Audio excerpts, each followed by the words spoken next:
Next, Connor Hunter, our valedictorian. Well, my friends, we finally did it. We're about to go through a life-changing event that we'll remember for the rest of our lives. But before I begin this speech, I'd like to dedicate this speech to my grandfathers, who wanted to be here to see me graduate so badly, but both passed on earlier this year. They were the best men that I've ever known, and I strive to one day be like them. And another thing before I begin, I've always been a mommy's boy, and my mom's been crying for months now, so Mom, try not to cry too much. Try not to cry too much tonight. You can cry when you get home.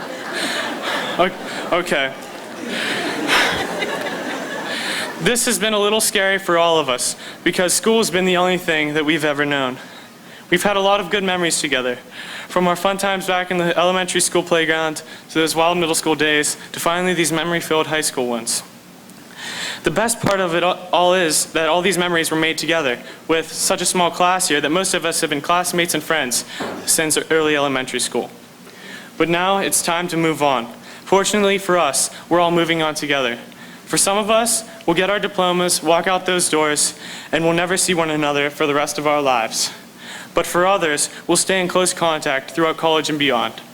Regardless of what happens, I want to give you guys some advice as I see you all together for one last time. Before I start this, I just want to say I love you guys, and I'm going to try not to cry. Okay. First, be the best at whatever you choose to do. Whether you're going to college or not, you can achieve amazing things if you put your mind to it. Right now, a few too many of us are slug baits, as Kenny Denny, father of Derek Denny, used to say. But as we age, we'll continue to enjoy working more. Whether a job seems extremely important or incredibly mundane, put your all into it and do it humbly. I told my dad I'd try to quote him for graduation, but I'm not sure he'd want me to hit this quote in a speech. My dad always tells me, life is hard. It's even harder when you're stupid. So make...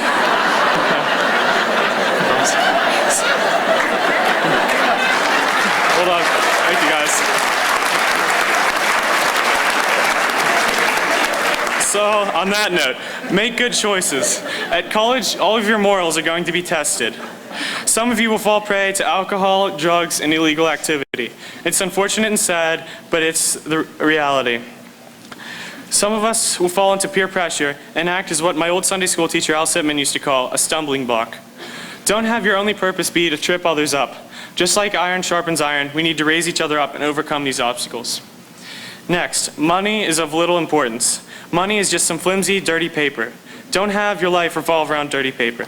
People are what truly matter. Value others highly and put them before money or things. Be as nice to as many people as you can, even if you hate them.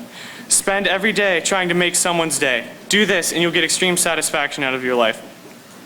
Value every moment and thank God for it. Some of us may live to be 90, while others of us could be killed on the trip home tonight. With the future, almost nothing is certain. Make certain that you're prepared for anything life could throw your way. Never take anything for granted. Life is fragile and can be easily shattered. Be thankful for the many wonderful things you have. All of these parents and friends are out here to support you, so thank God for that. And I've prayed all my life, and I am very thankful for everything that I've been given. Fellow class of 2011, we all started on the same path, but now it's our choice to decide where it goes. Some of us may go to college, and some of us won't. Some of us will get married, and some of us won't. Some of us will have children, and some of us won't. And some of us may be never friends again, but some of us will be friends forever. Regardless of all of those maybes, I have 4 things to conclude with that are facts. These are statements that will be true for you every moment of your lives.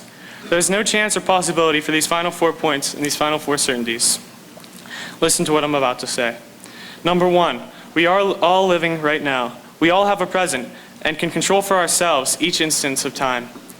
Number 2, there is potential in all of us. We all can have greatness thrust upon us if we so choose.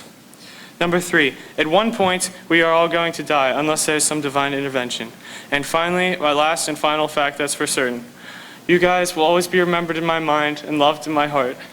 Some of you I have never had the pleasure of being around much, but for most of you I've know you like the back of my hand. You guys are the best group of friends I could have ever asked for. Throughout high school, whether I was annoying or quiet or nosy or hurt, you guys were always there for me. Dang it, I'm crying. You treated me like a real friend and loved me for who I was. You guys truly are the best. I'm going to miss each and every single one of you. Just do me a favor. Treat all the people you meet in the future just like you treated me. Now it's time to graduate and say goodbye to Bellwood-Antis. Now go live your lives and make me proud.